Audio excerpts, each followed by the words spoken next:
23 अगस्त की शाम जब चंद्रयान 3 चांद की सतह पर कदम रखेगा तो हिंदुस्तान दुनिया के नक्शे पर एक सितारे की तरह चमकेगा।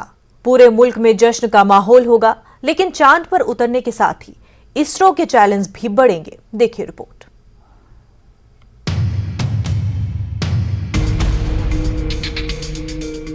पृथ्वी के अलावा क्या किसी और ग्रह पर जीव रहते हैं?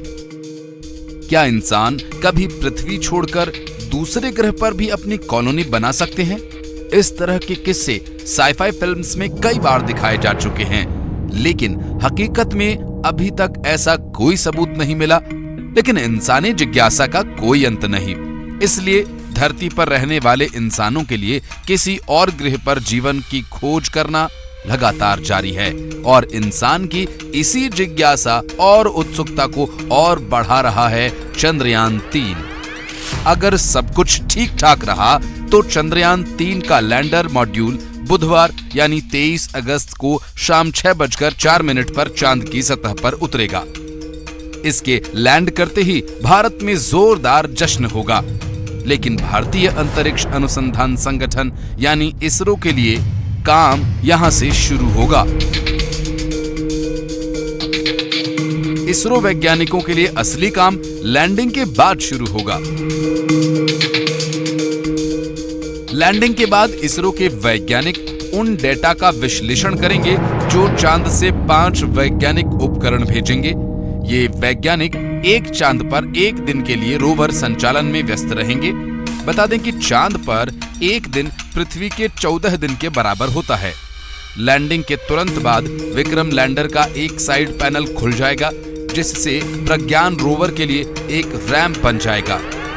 राष्ट्रीय तिरंगे और पहियों पर इसरो के लोगों के साथ 6 पहियों वाला प्रज्ञान 4 घंटे बाद लैंडर की गोद से चंद्रमा की सतह पर उतरेगा। इसके बाद ये 1 सेंटीमीटर प्रति सेकंड की गति से चलेगा और नेविगेशन कैमरों से चांद की जमीन को स्कैन करेगा।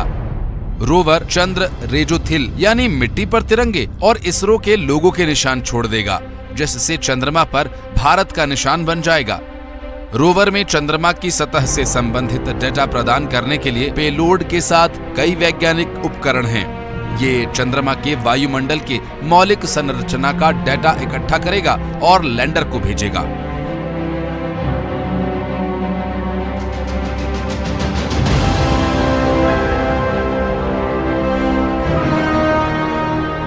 तीन पेलोड के साथ विक्रम लैंडर चांद की सतह के प्लाज्मा यानी आयनों और इलेक्ट्रॉन्स के घनत्व को मापेगा। इसके साथ ये चंद्रमा की सतह के तापीय गुणों को भी मापेगा। लैंडिंग स्थल के आसपास भूकंपीयता के मापन के साथ चंद्र परत की संरचना की तस्वीरें लेगा और सौर ऊर्जा से संचालित लैंडर और रोवर के पास चंद्रमा के परिवेश का अध्ययन करने के लिए लगभग 2 सप्ताह का समय होगा। रोवर सिर्फ लैंडर के साथ संचार कर सकता है, जो सीधा पृथ्वी से कंट्रोल होगा। इसरो का कहना है कि चंद्रयान 2 ऑर्बिटर का इस्तेमाल आकस्मिक संचार रिले के रूप में भी किया जा सकता है। सोमवार को चंद्रयान 2 ऑर्बिटर ने लैंडर मॉड्यूल के साथ संचार स्थापित किया था। इसरो ने कहा कि पृथ्वी के 14 दिनों के दौरान रोवर द्वारा तय की गई वास्तविक दूरी का अनुमान अभी नहीं लगाया जा सकता है। इसरो के चेयरमैन ने बताया कि ऐसी संभावना है कि लैंडर और रोवर दोनों एक और चंद्र दिवस यानी पृथ्वी के हिसाब से 14 दिन तक जीवित रहेंगे।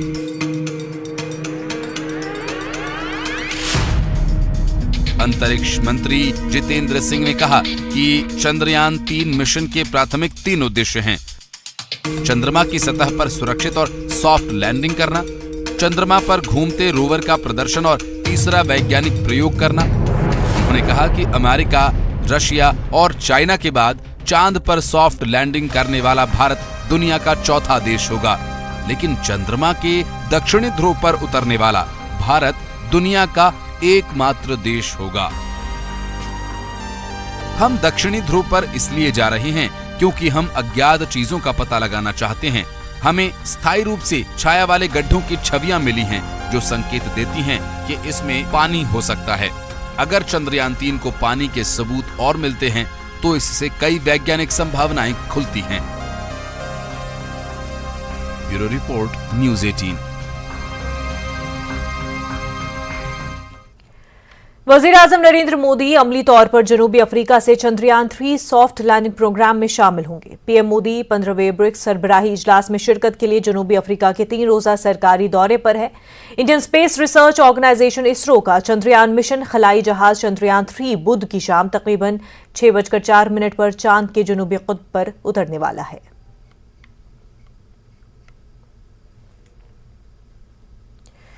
मोहाली में किसान पंजाब हुकूमत के खिलाफ एहतजाज कर रहे हैं। इससे पहले 16 किसान यूनियन बशमूल पंजाब से 8, हरियाणा से 4 और उत्तर प्रदेश, राजस्थान, हिमाचल प्रदेश और उत्तराखंड से एक ने मुतासरा किसानों के लिए सैलाब से इमदाद के लिए चंडीगढ़ तक ट्रैक्टर मार्च की कॉल दी थी। हालिया सैलाब के दौरान फसलों के नुकसानात का मुआवजा हासिल करने के लिए चंडीगढ़ में किसानों की एहतजाजी रैली से कबल मंगल को पंजाब के जिला मोहाली में भारी पुलिस फोर्स तैनात की गई थी। मंगल को जिले के 27 मकामात पर तकरीबन 1000 पुलिस एहलकारों को तैनात किया गया था ताकि चंडीगढ़ की तरफ मार्च करने वाले एहतजाजी किसानों को रोका जा सके। ये रैली पीर को संगरूर में किसानों और पुलिस के दरमियान झड़पों के एक दिन बाद सामने आई है, जिसमें एक किसान की मौत और 5 पुलिस एहलकार जख्मी हुए थे। किसान चंडीगढ़ की रैली से पहले कई किसान यूनियन लीडरों की हिरासत के खिलाफ एहतजाज कर रहे थे। समझता हूं कि आज भगवंत मान में जो किसी टाइम हिटलर की रूह थी वो आज उसमें आ गई, और जो कल किसानों के साथ हुआ और विशेष तौर जो लंगोवाल में हमारे किसान भाई की मौत हुई है लाठीचार्ज पे, उसके लिए मैं डायरेक्टली भगवंत मान को रिस्पॉन्सिबल समझता हूँ। और हमारा कहना ये है कि इमीडिएटली जिन पुलिस ऑफिसर्स ने भगवंत मान के कहने पर ये ब्रूटल लाठीचार्ज किया, उन पर इमीडिएट एक्शन होना चाहिए। मुझे आज वो दिन याद आ रहे हैं जब साइमन कमीशन का विरोध करते हुए लाला लाजपत राय साहब पर ऐसा ही उस टाइम ब्रिटिश राज ने अत्याचार किया था, और वो लाठीचार्ज में जब लाला लाजपत राय जी की डेथ हुई थी वो टर्निंग पॉइंट था इंडियन हिस्ट्री का। ये पंजाब का टर्निंग पॉइंट है। कल जो किसान हमारे भाई की मौत हुई है और भगवंत मान के जिले में लंगोवाल ऐतिहासिक गांव में, और इसके क्लियर ऑर्डर्स पर कि किसानों को जेन्युइन डिमांड्स मुआवजे की डिमांड करने के लिए जो पंजाब चंडीगढ़ में आ रहे हैं उनको रोका जाए, इसको हम कंडेम करते हैं। और Indian national Congress chief justice Punjab and Haryana high court को बेनती करती है कि आप सुओ मोटो नोटिस लो, 302 आईपीसी के अधीन भगवंत मान पर कत्ल का केस हो और वो पुलिस ऑफिसर्स को कॉन्स्पिरेटर्स इसमें शामिल कर उन पर भी एफआईआर दर्ज हो। ये हमारी डिमांड है। मध्य प्रदेश की राजधानी भोपाल में सीएम शिवराज सिंह चौहान की सदारत में काबीना की अहम मीटिंग हुई। इसमें 10 अहम तजावीज को मंजूरी दी गई। सबसे अहम बात यह कि आज के इजलास में पेंशनर्स के लिए महंगाई रिलीफ में 4% इजाफा, पुलिस एहलकारों के अलाउंस में इजाफा और अवामी नुमाइंदों के एजाजिये में 3 गुना इजाफे की तजवीज को मंजूरी दी गई है। इस हवाले से जल्द ही अहकाम जारी किए जाएंगे और सितंबर से हर किसी को इसका फायदा भी मिलेगा। देखिए रिपोर्ट।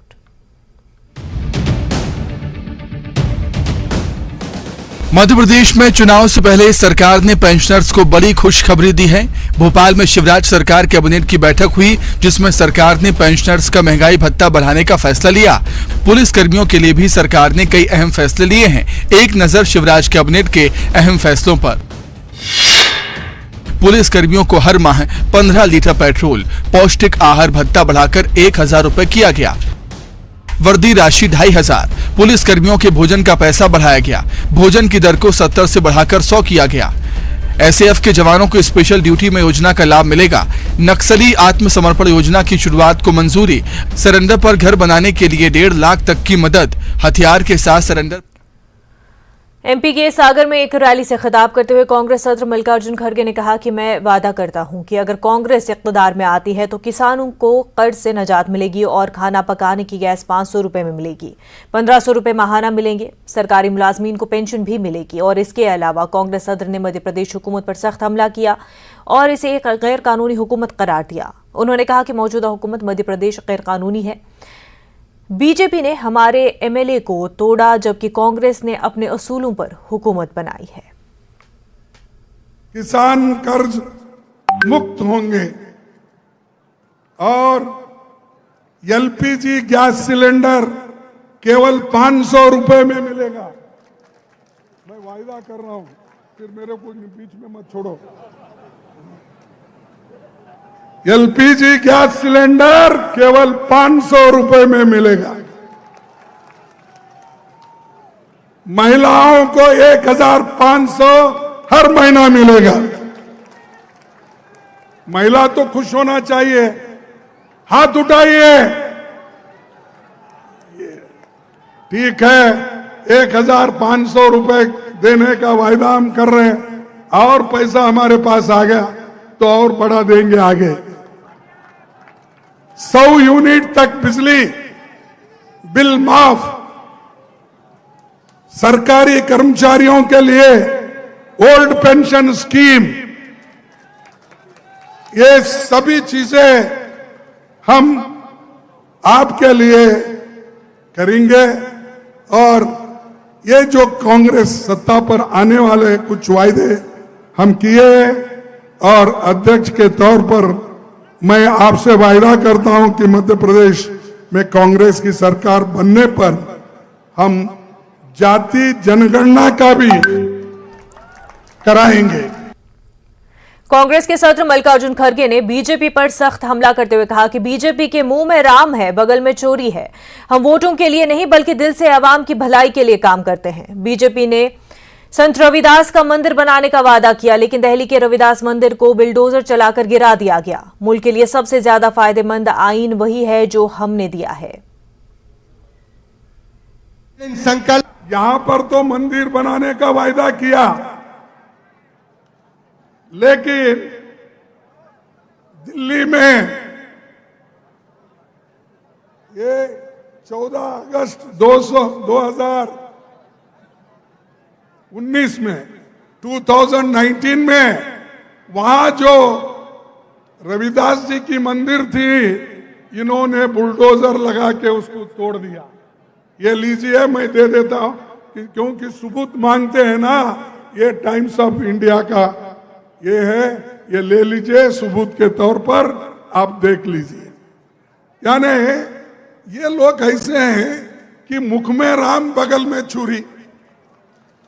मुख से तो बोलते हैं रविदास जी, बाबा साहब, सभी का नाम लेते हैं।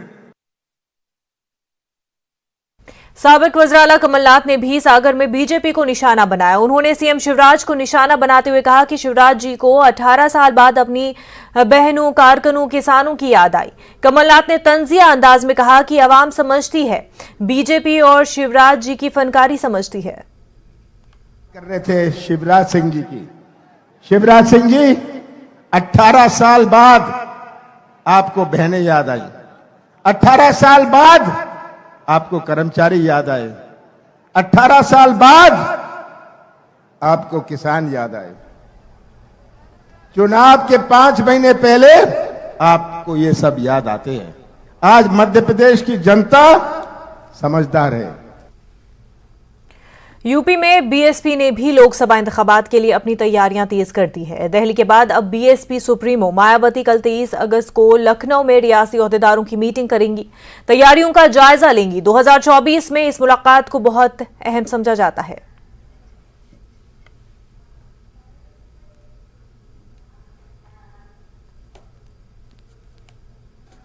मरकजी धी तरक्की के वजीर गिरिराज सिंह ने बिघा और मोतिहारी में अमन खराब करने की कोशिशों पर बिहार की अजीम इत्तेहाद हुकूमत को निशाना बनाया। गिरिराज सिंह ने कहा कि ये सब अलायंस की खुशामद की सियासत की वजह से हुआ है। प्लस टुकड़े टुकड़े गैंग INDA कहते हैं माहौल खराब हो रहा है देश में, संविधान नहीं बचा है। ये कौन इसकी शुरुआत नफरत का किया है? ये तुष्टीकरण जो कांग्रेस ने बरसों तक हिंदू और मुसलमान के बीच में तुष्टीकरण करने का काम किया, और आज मैं देख रहा हूं कि अब जो हालात बिहार में उत्पन्न हुए हैं वो वही उत्पन्न हुए हैं। शोभा यात्रा पर पथराव करना और ऐसा दृश्य उत्पन्न करना कि तुम अपने धार्मिक शोभा यात्रा को नहीं निकाल सकते हो। मिनिस्टर काउंसिल बराए सियासी अमूर ग्रामायर बराए सियासी अमूर मुत्तहिदा अमरीका के सफारतखाने ने आज राजभवन में एलजी मनोज सिन्हा से मुलाकात की और इस मौके पर फर्स्ट सेक्रेटरी गिरी अपील कौर और सियासी अमूर के माहिर बराए यूएस एम्बेसी अभिराम घड़ियाल पाटिल भी मौजूद थे।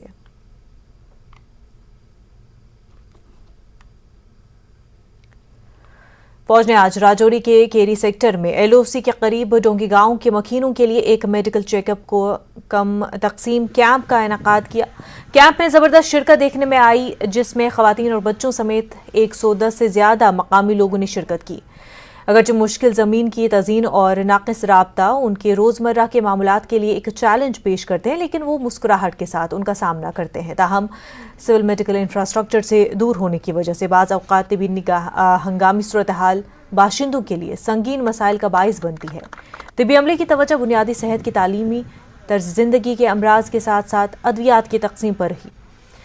आर्मी का शुक्रगुजार करते हुए उन्होंने कैंप में मुफ्त अद्वियात फराहम करने पर भी लोगों की मदद की और उन्होंने कहा कि वो काफ़ी शुक्रगुजार है कि ये कैंप फ़ौज की तरफ से इनेकाद किया गया।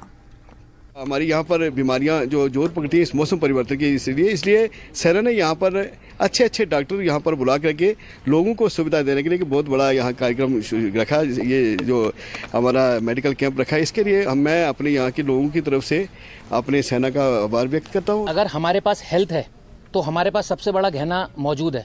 अगर हेल्थ नहीं है तो आदमी का उस शरीर किसी काम का नहीं है।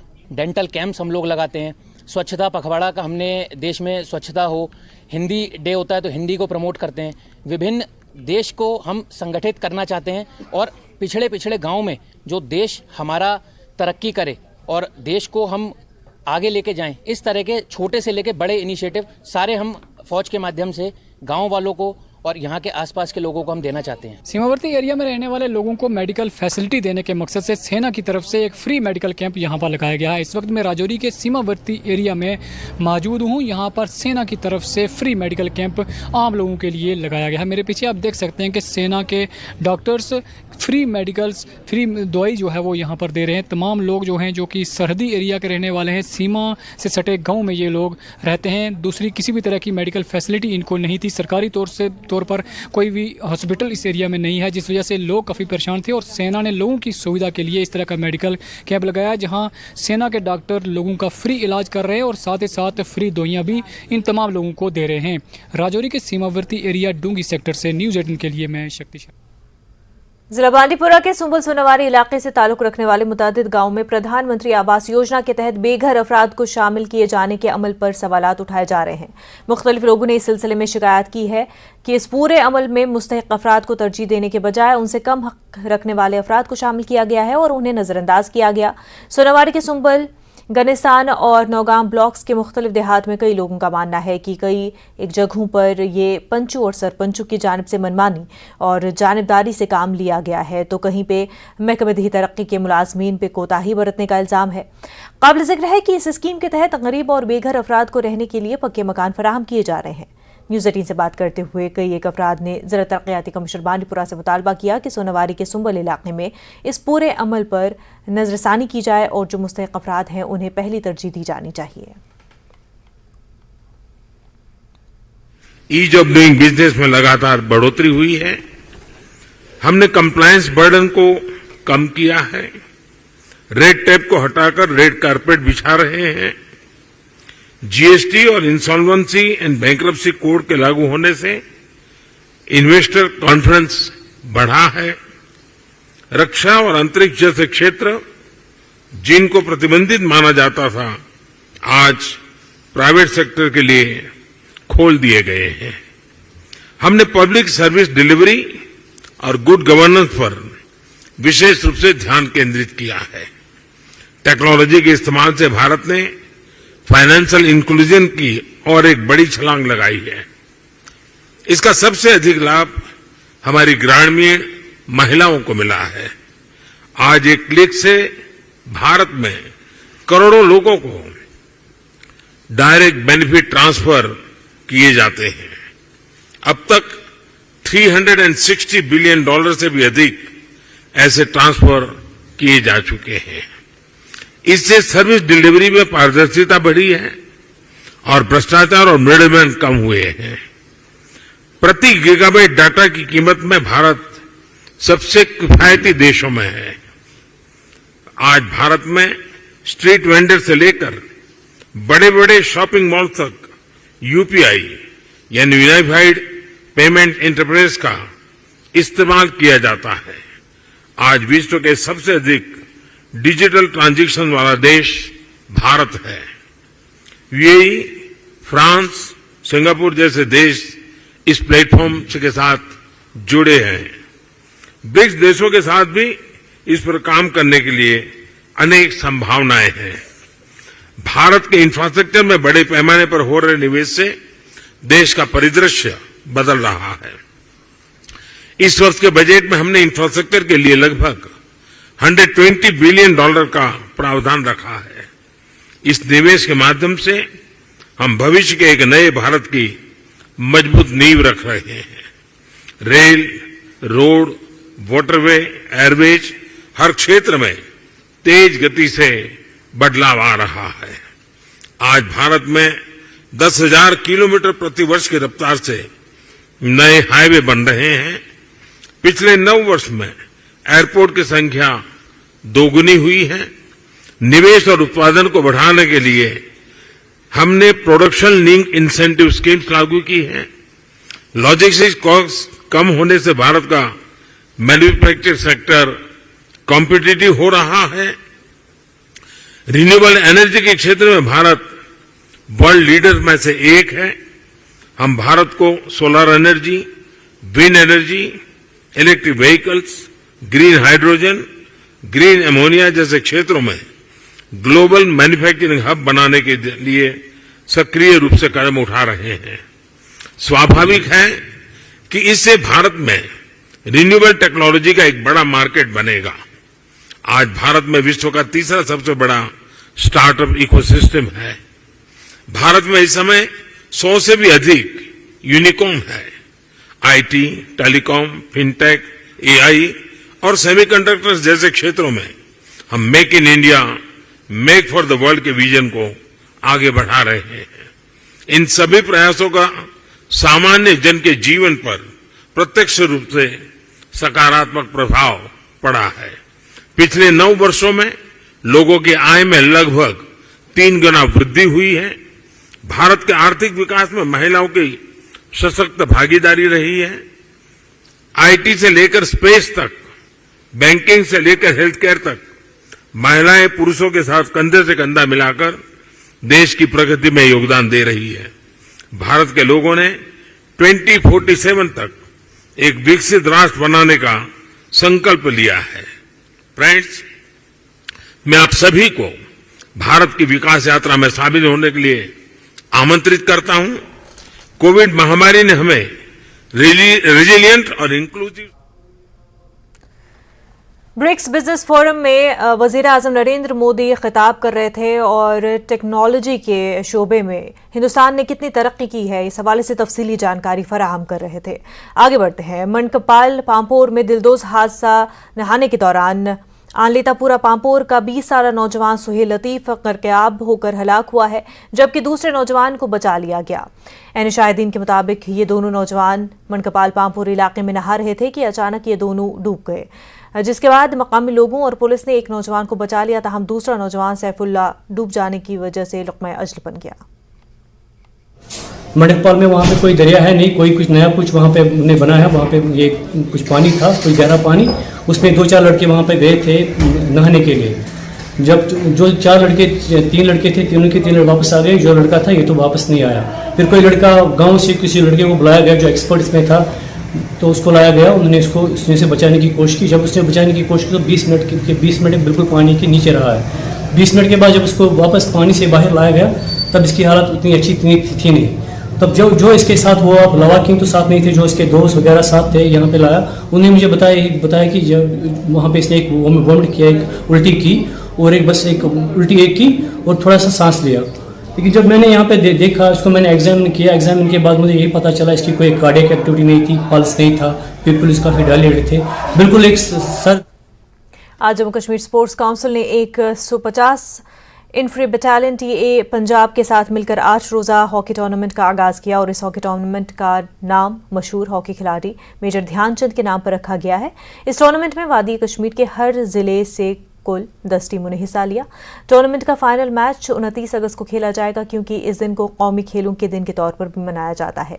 इफ्तिताई तकरीब नए तामीरशुदा पोलोवियो पार्क हॉकी स्टेडियम में मुनक्किद हुई। ये जो आज हम आगाज़ किया है हमने आज मेजर ध्यानचंद हॉकी टूर्नामेंट का, ये मेरे ख्याल कश्मीर की वासियों के लिए बहुत ही महत्वपूर्ण अपॉर्चुनिटी है कि वो इस स्पोर्ट्स को आगे बढ़ाएं। जैसे कि आपको सब पता है कि ये नेशनल स्पोर्ट्स डे होता है 29 अगस्त को, तो उसके मेजर ध्यानचंद जी का बर्थडे होता है, तो उसी को याद करते हुए हमने आज ये टूर्नामेंट का आगाज़ किया है।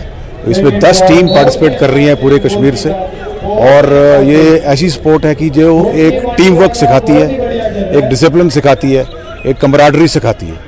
हाँ, जो ये आज ये बड़ा इवेंट हो रहा है, ये जो स्पोर्ट्स नेशनल डे मनाया जा रहा है अभी 29 को, जो हमारे Dhyanchand hockey player hockey magician जो थे, उन्हीं के याद में ये खेल खिला रहे हैं। और ये मेजर जनरल आर्मी के कर रहे हैं ये जो ऑर्गेनाइज, तो जिसमें यहाँ डिस्ट्रिक्ट के 10 टीमें पार्टिसिपेट कर रहे हैं। इसमें है कि हमारे हर एक इसमें हम क्रिकेट पूरे इंडिया में पूरे क्रिकेट को, अब फुटबॉल को, लेकिन हॉकी अभी भी हमारी है कि जो अनएक्सप्लोर्ड है, हम ज़्यादा इस पे महत्व नहीं दे रहे हैं। लेकिन थैंक्स टू द गवर्नमेंट कि उन्होंने अच्छा ऐसा स्टेडियम बनाया, तो अब हमको खेलने की अपॉर्चुनिटीज़ मिलती जा रही है। तो इंशाल्लाह फ्यूचर में हमारे ऐसे और टूर्नामेंट्स होने चाहिए, नॉट इवन कि गवर्नमेंट, प्राइवेट भी। हम अपने क्लब्स को यहाँ क्लब्स बनाने चाहिए, क्लब्स आके यहाँ पे मैचेस होने चाहिए, टूर्नामेंट्स होने चाहिए। खासकर हॉकी को, हॉकी इंडिया में बहुत महत्वपूर्ण एक स्पोर्ट्स है। नेशनल कॉन्फ्रेंस पार्टी करगिल ने इंतखाबी निशान को लेकर के प्रेस कॉन्फ्रेंस की और कहा कि अगर लद्दाख यूटी इंतजामिया ने कल तक मौजूद हाई कोर्ट के हुक्म पर अमल दरामद नहीं किया तो एहतजाज किया जाएगा। लद्दाख खुद मुख्तार पहाड़ी तरक्याती काउंसिल का आगाज़ हुआ और हर पार्टी अपने उम्मीदवार को कामयाब करना चाहती है। हालांकि हालिया बरसर इक़्तिदार LHDC की सरबराह NC है और BJP NC को करगिल और इंतखाबी निशान से हटाना चाहती है। अदालत ने भी हुक्म जारी किया, लेकिन यूटी इंतजामिया ने अदालत और DB के हुक्म पर कोई कार्रवाई नहीं की। NCC ने लीडर गुलाम रसूल नबी ने कहा कि उन्होंने यूटी को कबूल नहीं किया, जिसे करगिल में ज़बरदस्ती लागू किया गया था। उन्होंने कहा कि वो लद्दाख के लिए रियासत का क़याम चाहते हैं। मणिपुर और हरियाणा की तरह करगिल के लोगों के जज्बात से न खेला जाए।